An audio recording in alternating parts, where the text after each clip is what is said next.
Identidad rural.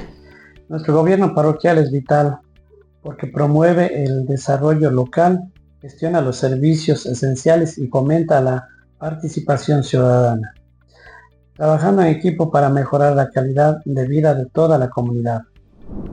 Dentro de las problemáticas que disponemos en nuestra querida Santana es la escasez de agua potable, problemas de alcantarillado, problemas viales, deforestación ambiental, problemas de seguridad, alcohol y entre otros. Como presidente del Gobierno Parroquial de Santa Ana, me siento honrado de servir a nuestra comunidad con el compromiso y dedicación. Juntos seguiremos trabajando por el bienestar y desarrollo de todos los habitantes de nuestra parroquia. Unidos logramos grandes cambios por un futuro próspero lleno de oportunidades. Identidad rural.